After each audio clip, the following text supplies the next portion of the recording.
quantum computers are not very good at attacking symmetric key cryptography, but they are very good at attacking many types of asymmetric key cryptography, called crypto agility. So that's a mix of techniques and design choices that allow you to plug and play different cryptographic schemes according to their functionality. That would be the best way to design a cryptographic application nowadays. Hello everyone, welcome back to our expert series. We are here today with Tommaso Gagliardoni from Kudelski Security. He's a cryptographer and quantum security scientist. Tommaso, thank you so much for being here. Thank you, Juan. It's really a pleasure being here. So Tommaso, we're having exciting times for cryptos, for Web3, and definitely they're roaring in the middle of a bull run. And obviously as well, we have a lot of movement in terms of investment, in terms of development of hardware, new solutions, algorithms, and so on. Exciting times, right? Absolutely. That's things are moving fast. Great. So tell us a little bit about how you got involved here in the blockchain space. Oh, well, my interest started, pretty early, like shortly after Bitcoin was introduced. Actually, we are talking about beginning 2010, I would say. If you want a reference for me, it's I've been involved in the empty GOX hack back in the time, so I lost a few Bitcoins out of it. So clearly I didn't bet too much on it. Otherwise, I would be on my tropical island right now, sipping cocktails. But yeah, my interest stemmed from, let's say, the theoretical foundations of the technology back in the time. I was drawn by the technological novelty and the science and math behind it, not as much as the applications at the beginning, and then the applications arrived. So that's exciting to see the technology grow. It is indeed exciting, and of course, let me introduce you a little bit more further. For everyone, for the audience, Tommaso, it's as spoken, a cryptographer, mathematician, and computer scientist. You have a Ph.D. from a University of Darmstadt, and you have been doing research for IBM, both a reference in quantum computing and algorithms. Apart from just being on the research stage, you've also been part of a very important cryptographic events. You actually were part of breaking the security of the Australian smart contract protocol, right? Played? That's correct. Yeah, was a funny research. Very, very well. And as well, you are an activist for Shovelcake, obviously an open source software, and whistleblowers, human rights activists, and protection of minorities. Apart from that, you have been involved in quantum resistance cryptography, fundamentals of quantum attacks theory, and MPC for blockchains and privacy applications. Currently, Tommaso is the lead cryptographer at Kudelski Security, and you have been focusing on quantum security. Thank you for being here, Tommaso, and let's dive in. So our topic for today, it's Web3 and its connection to quantum computing, cryptography, and post-quantum cryptography. So the idea would be to start, what is quantum computers and why are they a threat to blockchain, to cryptography as a whole, and to what's living Web3 at this moment? Sure. Yeah, quantum computing is experimental computing technology. We could call it like that. Let's say it's still at a pretty early research stage, but it's progressing quite rapidly. It's a new way of performing computation, which exploits quantum phenomena to manipulate information. So these machines, I mean, currently they exist, but they exist in the form of prototypes. They have been researched for a while now, and only in the last few, let's say in the last decade, we have seen an acceleration in the development. It's a slowly moving but fast accelerating technology. And from the theoretical point of view, we know that quantum computers can do very interesting things. That's why there is so much interest in trying to build a scalable one, which means like a large enough quantum computer able to tackle real world problems. They are not all powerful machines, but we know that quantum computers are particularly good at solving certain hard problems that are so hard that not even the most powerful modern classical supercomputer can solve them, which makes them very interesting. So the thing is that for cryptography, that's also a problem, because it turns out that some of the problems that can be efficiently solved by a quantum computer, but cannot be solved, or at least we don't know how to solve efficiently on a non-quantum computer, they are exactly those few mathematical problems that for years, even decades, have been the fundamental building blocks of very important cryptographic schemes that underlie the protection of all the digital infrastructure that we know nowadays. I'm thinking of RSA, I'm thinking of Diffie-Hellman elliptic curves. The security of all these schemes relies on the fact that we don't know an easy way to solve certain mathematical problems, and this makes them resistant to attacks. However, with quantum computers, we could be able to solve these problems very easily. And this is why quantum computing, you can see it on one hand as a resource, because it will allow to solve interesting problems with industrial applications and benefiting the society as a whole. But on the other hand, also as a threat, because if realized, they can break the security of many widely adopted cryptographic schemes, which means troubles for all cybersecurity, including blockchain. Great. And as well, blockchain, one of the big pillars and fundamentals of blockchain is cryptography, and how to move with integrity in terms of identity and how to sign the transactions. And this is where especially the elliptic curve, for example, for Bitcoin and blockchain is particularly vulnerable. So let's discuss a little bit on, you've mentioned why is it a threat? Now let's go to what is quantum cryptography. Could you shed a light on what's that? Sure, but I have to give you a warning. The vocabulary here gets messy very easily. So quantum cryptography is actually a form of techniques to protect information using quantum hardware, which means that quantum cryptography cannot be used on traditional computers, on laptops, on smartphones. You need specialized hardware, and you can only use it in certain ways. So when we talk about quantum cryptography, we have to make a distinction, because what people usually consider the stereotype of quantum cryptography is so-called quantum key distribution. So you have two parties and they are connected by a quantum channel. It could be a laser beam, it could be an optic fiber. And these two parties exchange quantum particles like photons of light or similar objects to achieve some cryptographic task.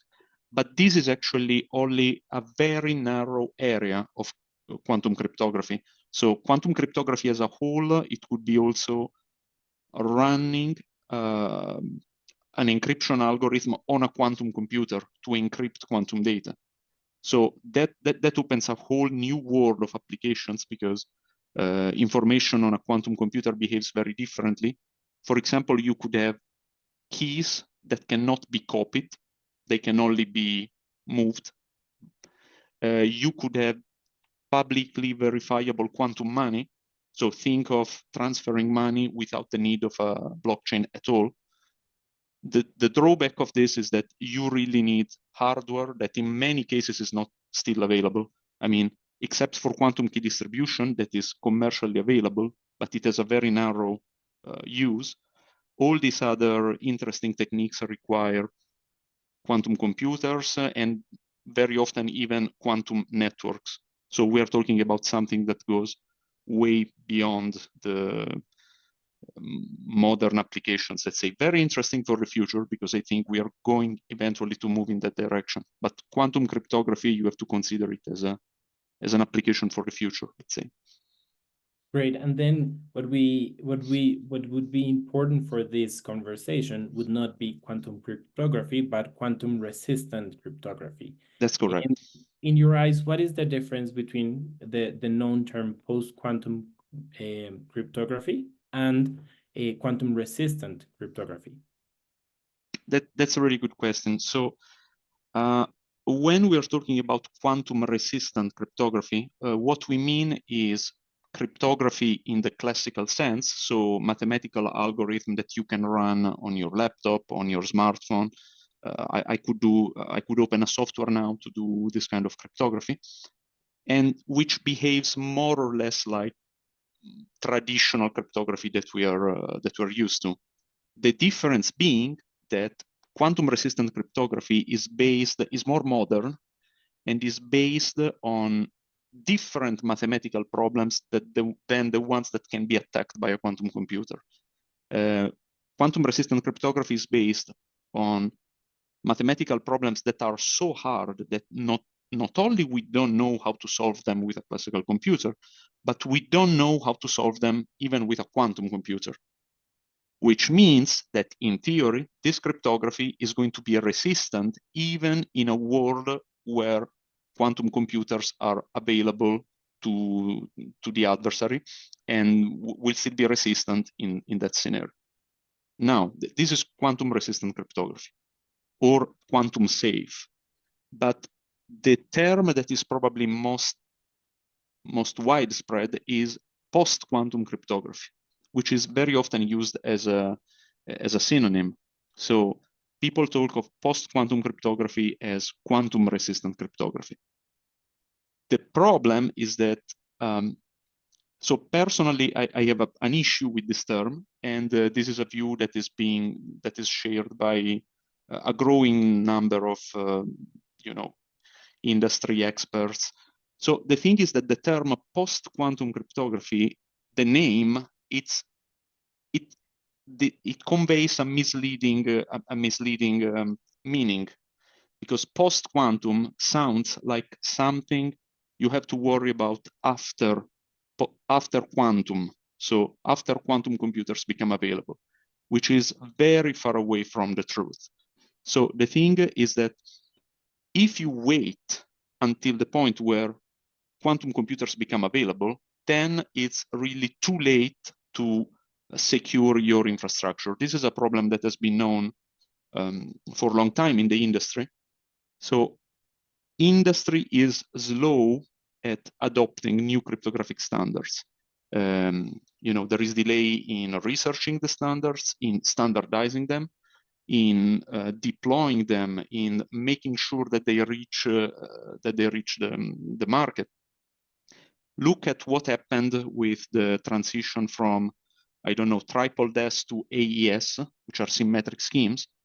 I mean, triple DES is extremely insecure, but it used to be the standard, 20 or 25 years ago, and still nowadays we find OT devices that have not been upgraded to the new standards.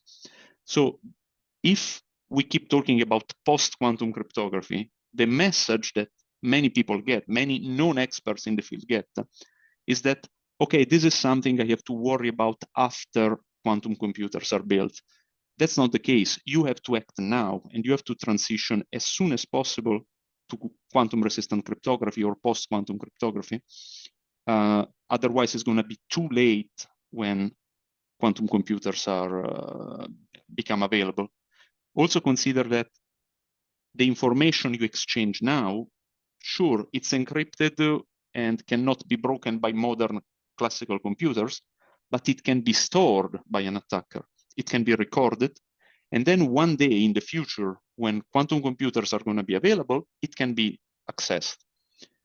For some information, this is not going to be a problem because it's going to be obsolete by that point, but other information is going to be still valuable at that point. Imagine Satoshi Nakamoto's wallet. I mean, they have been there for years now. At some point, somebody might be able to forge signatures for them. I don't know, this is just an example. But what I want to say is that post-quantum cryptography is actually pre-quantum cryptography. This is why I don't like the term post-quantum. This is a hotly debated topic among experts, and I tend to prefer the term quantum resistant or quantum safe.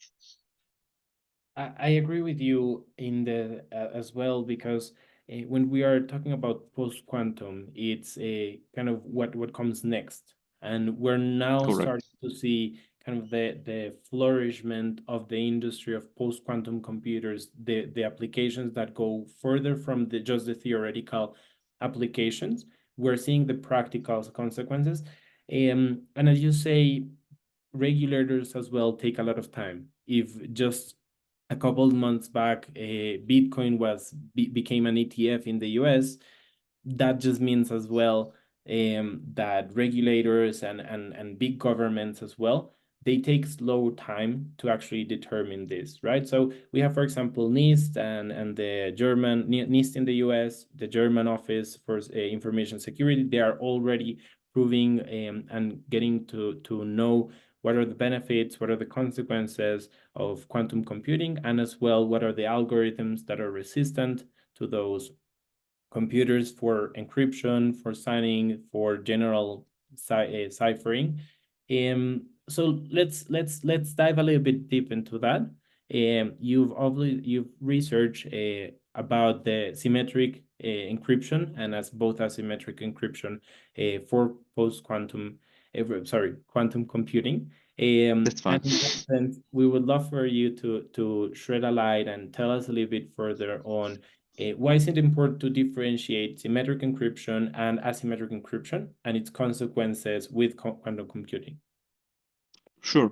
So from a theoretical standpoint, symmetric encryption, digital signatures, or public key encryptions, these are different objects for different tasks. Also, from a practical standpoint, they are used for different tasks.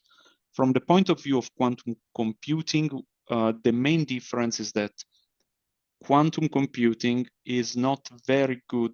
Quantum computers are not very good at attacking symmetric key cryptography, but they are very good at attacking many types of asymmetric key cryptography. So when we look at symmetric key schemes like block ciphers, like AES, or hash functions like SHA-256, quantum computers in theory have an edge over classical computers, but from the theoretical point of view, this edge is not too much. And from a practical point of view, it might be completely unfeasible. So it might still be the case that the best way to attack symmetric key cryptography is classical computing.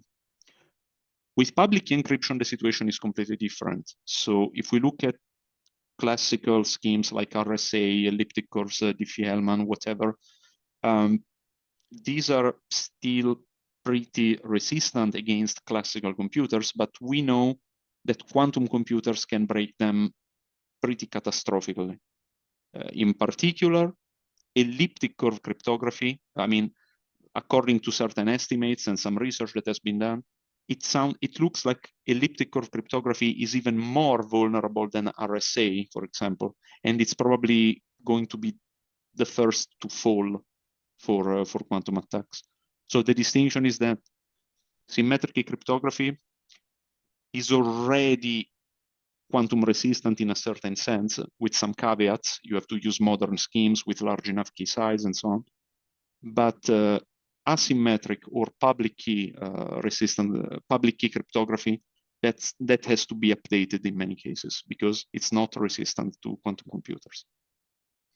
Definitely. And as we spoke earlier, elliptic curve has been kind of the industry standard or a good practice in terms of encrypting information and signing public keys, private keys. They are all based in elliptic curve technology, or at least algorithms, let's call it better.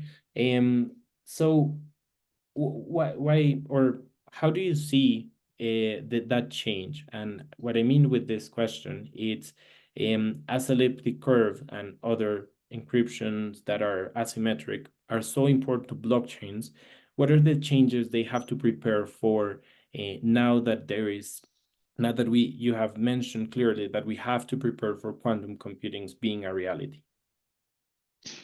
Yeah, that's the million-dollar question, especially for a blockchain. So, okay, here is the thing. The push for elliptic curve cryptography has been dictated mainly by security and performance. So if we look at a pre-elliptic curve world, people were using, I don't know, RSA for encryption and signatures. RSA nowadays is still kind of fine, so it's still secure if you use large enough key sizes. But here is the problem. Over time, people have figured out smart ways to attack RSA with classical computers. These attacks are not extremely efficient, but they are still better than nothing. From a theoretical point of view, they are called sub-exponential attacks. What does it mean? It means that in order to maintain its security, RSA has to compensate by using large key sizes. So 2048 bits, 4096 bits, and so on. So this increase of key size keeps the scheme secure, but it's also cumbersome for applications because you are exchanging more data, everything gets slower, key generation is low, and so on. Elliptic curves, they have been introduced because they were super attractive from this point of view. Because these sub-exponential attacks that work for RSA, Diffie-Hellman, and so on, they don't work on elliptic curve cryptography, which means that in order to keep the same security level, elliptic curves do not need to have such large key sizes. They can keep the key size small, key generation is faster, and they have a bunch of good properties. It's easy to implement them in hardware. And this made them incredibly attractive for applications.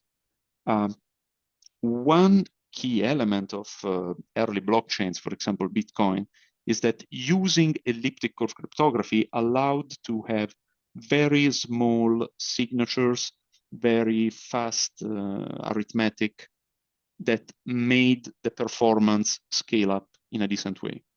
If you had to use RSA to do the same thing, on a theoretical point of view, you could do it still, but in practice, it would have been really bad. So nowadays, we are in a situation where the world is kind of, I would call it dependent, addicted to elliptic curve cryptography. And this is really a big problem for quantum resistance because as we mentioned, elliptic curves are really vulnerable to quantum attacks. Now, the big challenge is going to be to migrate all the applications that rely on performance and therefore rely on elliptic curves to migrate them to quantum resistant cryptography, because quantum resistant cryptography does not even get close to the good performance of elliptic curve cryptography so far. That is a very interesting point you're addressing, because one of the key points that has pushed at the endorsement from the general public has been the transaction speed. It has been the performance that it has been increasing, and that with Bitcoin initially it's a problem, right? The scalability, I mean. So we can discuss a little bit of algorithms and the new technologies that a little bit later. I would like to focus now on on the consequences for blockchains, right? So one of the key aspects of quantum computers and how it is a risk, you've mentioned it's the elliptic curve. And now, how can a blockchain protect itself in terms of, so I built a dApp, right? An excellent dApp for financial transactions on Ethereum, which is elliptic curve based. Now, what should I do? What should I be thinking about now? Yeah, I feel that many of the security challenges have to be tackled at the lowest level of the blockchain layer. So quantum computers do not attack smart contracts directly. They attack the underlying cryptography. So we are looking at the layer 0, layer 1, depending on how you look at it. From the point of view of your dApp, probably, depending on what kind of cryptography the dApp is implementing itself, but you are probably kind of agnostic to the underlying technology, like whether it's quantum vulnerable or not. The problem is really the base layer, the layer that provides the building blocks of the security, and it's made of digital signatures, it's made of hashes, it's made of zero knowledge proofs. All these things have to be fast, have to be compact in order to increase the bandwidth and the number of transactions per second. And so in practice, in many cases, they make massive use of elliptic curve cryptography. So the problem there is to transition these elliptic curve schemes to quantum resistant schemes, which might not have the same performance. Depending from case to case, for example, there is quantum resistant schemes where key generation, signing, verification is actually faster than elliptic curve cryptography. But the drawback is that maybe the signature size is much larger, maybe the public key is much larger. So, you have to investigate case by case what you can plug to move the base layer to a quantum secure state. And once you have this base layer secured, in many cases, the top application will somehow inherit the quantum resistant with certain caveats, because, for example, communication from layer to layer, how is it implemented? Are you looking at proof of work or proof of stake?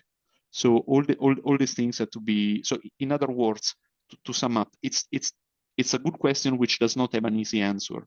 The answer is, in general, complicated, and it has to be like securing some high-level Web3 application against quantum computers. It's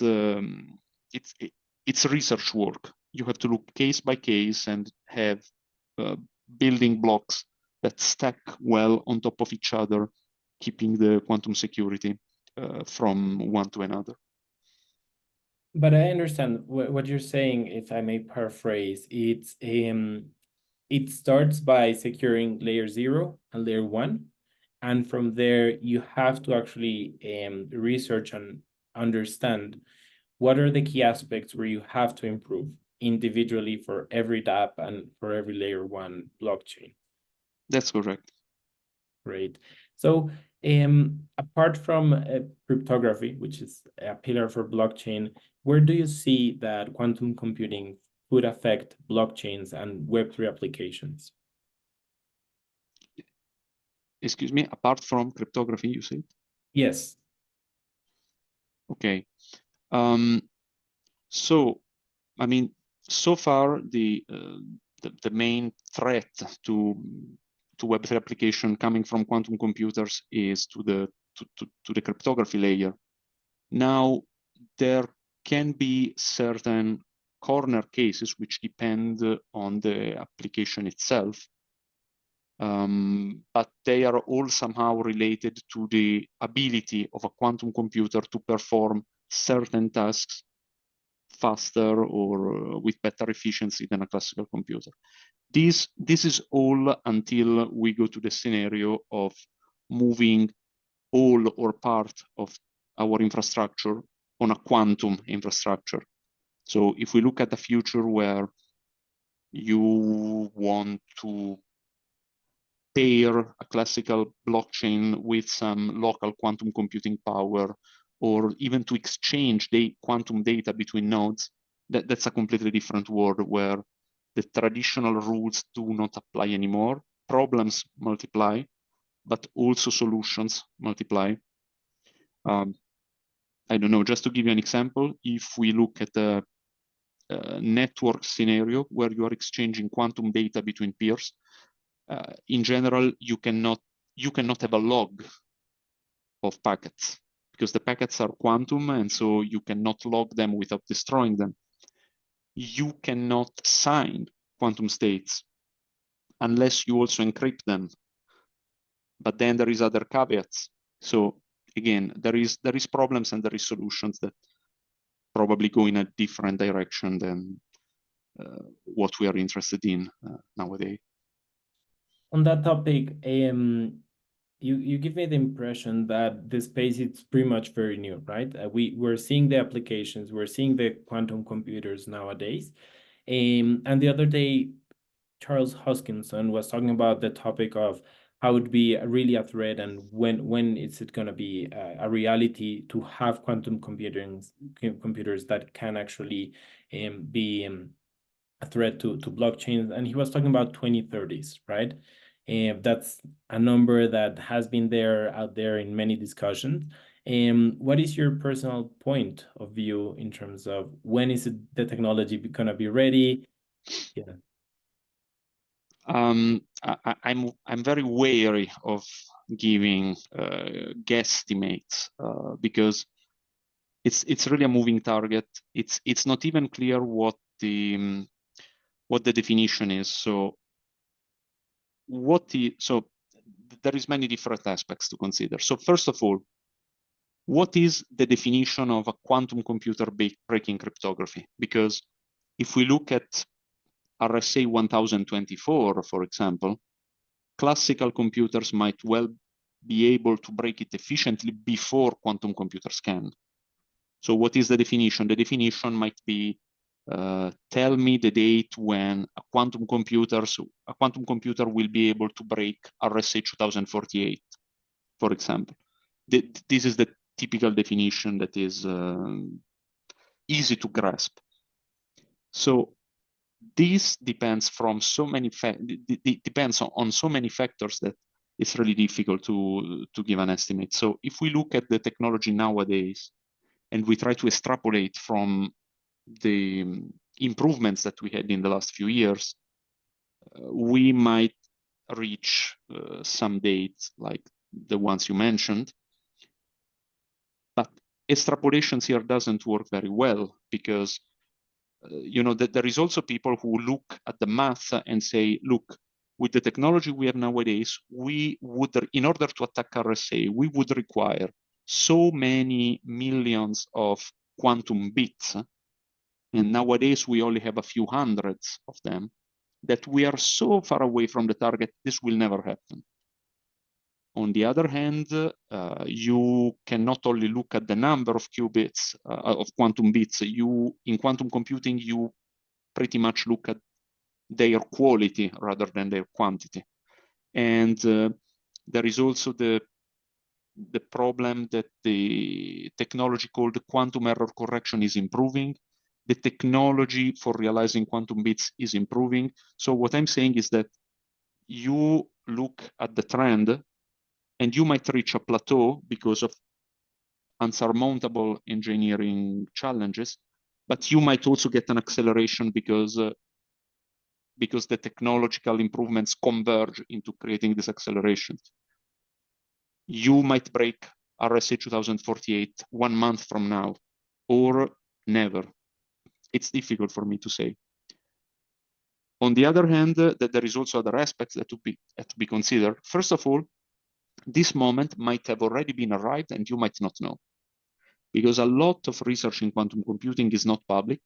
It's funded by government agencies, military programs, whatever. They are not going to peer review their findings. So it's unlikely, but maybe someone already has a cryptographically capable quantum computer and they are not telling anyone.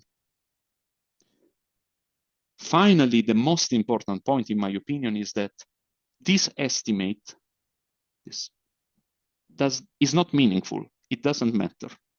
It doesn't matter because from a practical point of view, the world, the industry, the business has decided we have to move to quantum-resistant cryptography as soon as possible.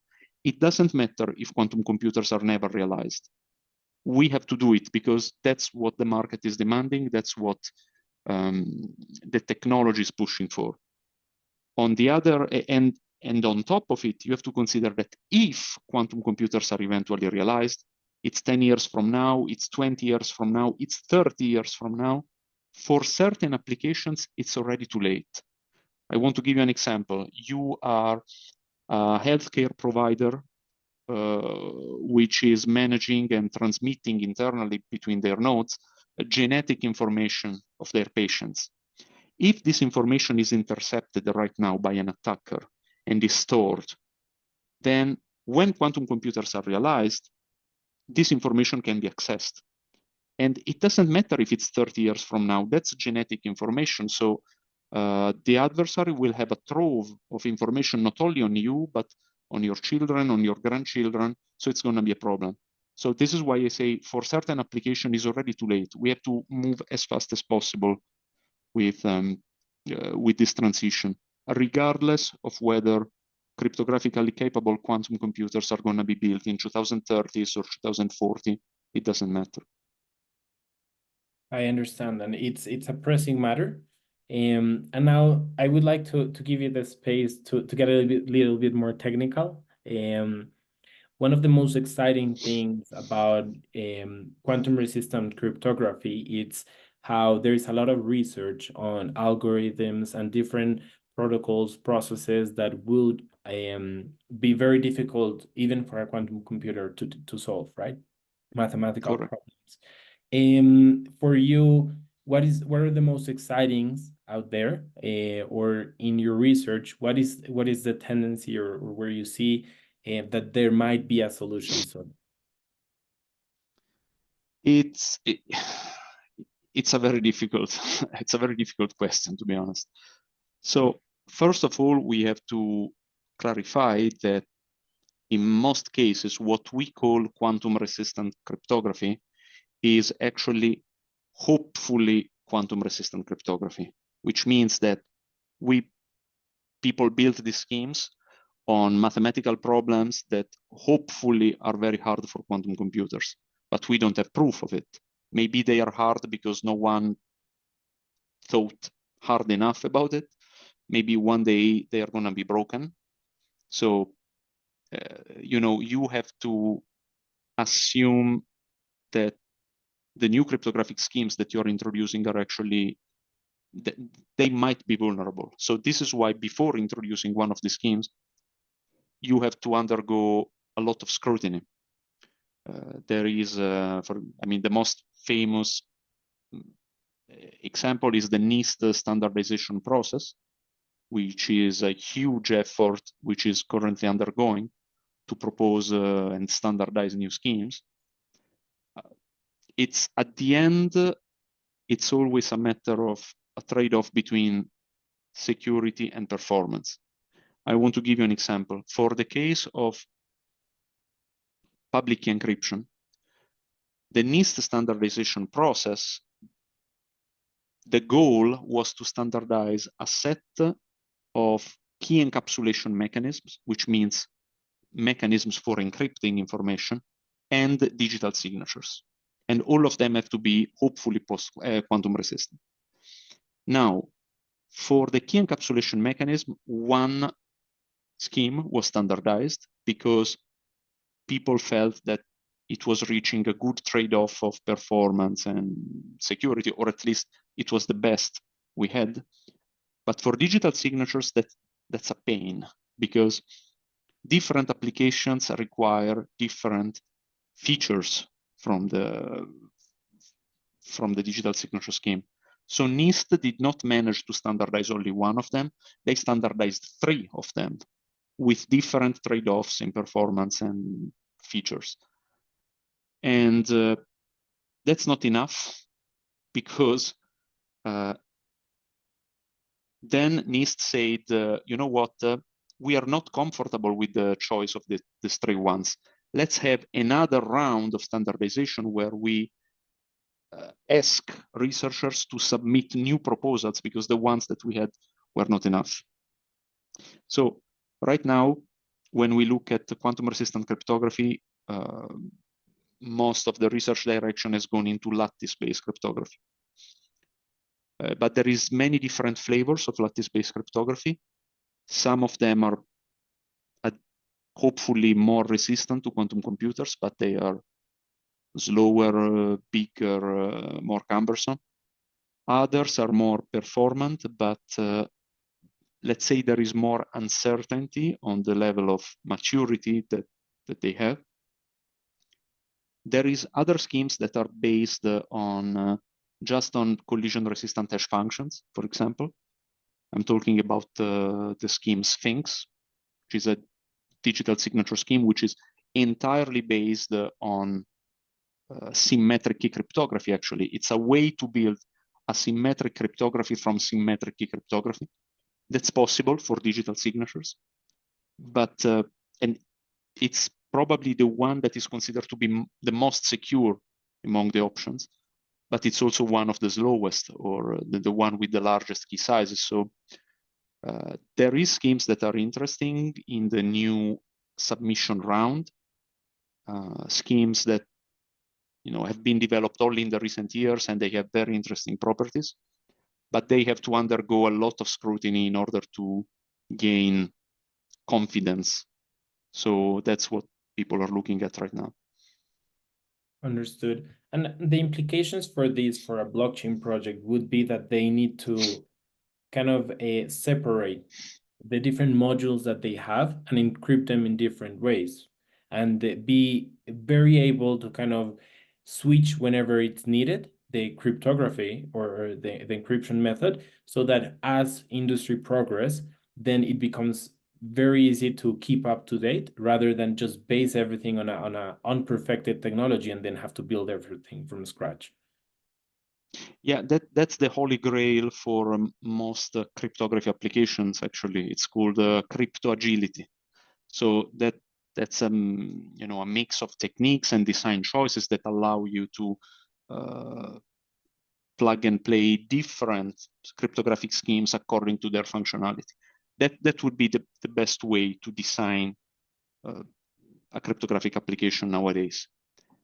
Now, for blockchain applications, this has some challenges, because in a blockchain application, you don't only look at the security or at the features, but you also look at the performance. For example, you might say, my blockchain has a hard limit on the size of blocks, say 1 megabyte, I don't know. And this block has to contain a certain number of signatures. But if your signatures are 2 megabytes large, then here it is. You cannot plug and play any cryptographic scheme as an underlying building block. Now, there is a lot of engineering effort on going into defining guidelines for crypto agility. I think also the Web3 ecosystem has to move in that direction sooner or later. It's probably going to be a more conservative solution rather than hard coding your cryptography into a novel Web3 application. But it's probably a more ambitious goal. So what I think is going to happen is that as the quantum threat becomes more and more impactful, we are going to see a proliferation of quantum-resistant blockchains or Web3 applications before we eventually move to crypto-agile applications that would be the best solution in the long term.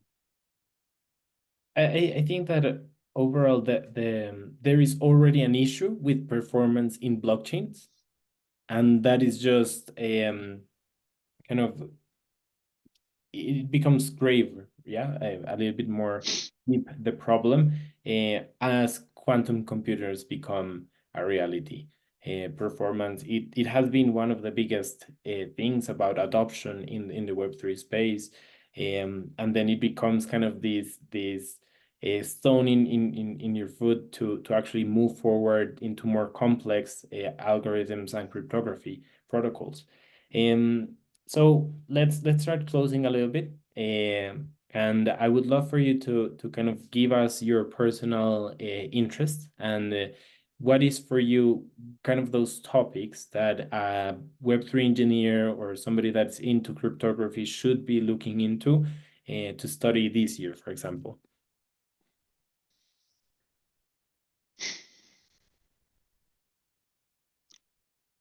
So if you have to start from scratch, I mean, start from the building blocks.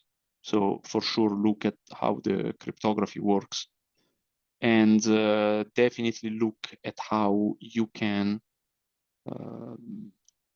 build solutions that are resilient, even if so that are not too much dependent on the efficiency of the cryptography that you use. Okay, if I have to put it this way.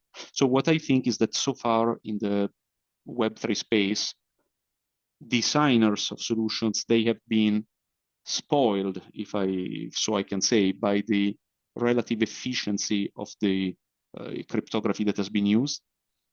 In fact, when there is an efficiency, is typically by design. For example, proof of work. Let's make this computation slow on purpose. But in general, people have taken advantage of the efficiency of modern cryptography. This has created very fragile systems, in my opinion. So if you are looking at the problems now, and if you want to look at how you can improve the situation, my feeling is try to build solutions, one, that don't destroy the environment, if I may give my personal opinion, and two, that remain somehow resilient, even if the performance is degraded, because this would allow you then at a later point to plug in different schemes that are quantum resistance, or that have different features that you're not considering nowadays. Because you're a Web3 engineer, you're not a cryptographer, you cannot forecast in advance everything that is going to happen in the cryptography space. Great, thank you. And what are you currently researching, or what is it, the topic that you're most passionate about currently? So from the point of view of privacy, I'm, let's say, moving away from the Web3 applications, and I'm going back to the roots, and I'm looking at how users can defend their privacy with local computation on their machine, in particular by protecting information stored on the hard drive in a safe way. But on the cryptography space, I'm very interested in the topic of threshold signatures, in general multi-party computation, which is a hot topic also for Web3, because threshold signatures have changed completely the landscape of Web3 applications in the last few years. They provide, unmatched operational advantage over traditional cryptography from the point of view of security. The problem is that realizing threshold signatures is extremely complicated and prone to mistake, and it's, I don't want to say almost impossible, but very challenging if you want to do it in a quantum secure way. So I think one very important area of research nowadays for bridging the gap between the theory in quantum security and the practical application is to define, to research, and to implement digital signature schemes that are threshold and that are quantum resistant at the same time. Because right now, pretty much you have to choose between the two. So it would be really good to have something that gets you the best of both worlds. That sounds fascinating. I think very challenging, because we've come to a point in which we have advanced so much in technology in so little years, that then you have to actually see the consequences, you have to actually see where it's going, and the hot topics become kind of mixed together, right? So you have to be careful with the AI at this and ML machine learning protocols, and at the same time you have a multi-party computation, you have a threshold signatures, and then that all becomes kind of mixed in a very condensed period of time, and it's difficult to keep up. Very interesting topics as well, and definitely the world has to move forward to a little bit of safer protocols, quantum resistant, cryptography, and also be aware that it's a reality that quantum computers are going to be here around the corner, and they're going to have consequences in security for many applications, for many different industries. And we would like to thank you, Tommaso, for being here today. I would like to give a couple key takeaways from the interview. And of course, we start with the quantum computers are experimental. We don't have at the moment something that it's very practical in terms of day-to-day use, but they are becoming a reality. You've mentioned that they're particularly good, quantum computers, for solving hard problems, which normal computers are not. And very interestingly, those problems that quantum computers are very good at are the problems that are fundamentals for cryptography and for blockchain applications.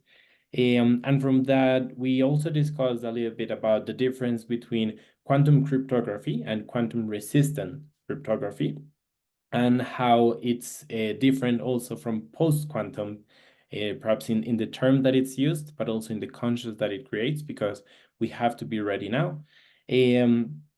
You've mentioned that there has been obviously some delays in the research and in the research standards, in the industry best practices, and that is also one of the challenges that, as a whole, security, cryptography, and blockchain are facing, kind of as industries and as areas of research. We explored a little bit the difference between symmetric and asymmetric encryption and its consequences, or the consequence of quantum computing in both areas, mentioning that symmetric has lower risks, still has, but has lower, and that asymmetric is the one that it's most exposed. And from there, we explained that there is obviously right now a research, very big research on how to migrate what are the best protocols, what are the best algorithms, not only in quantum resistant cryptography, but also towards how do we actually make cryptography that is resistant, performant to the needs that both applications and the use cases require.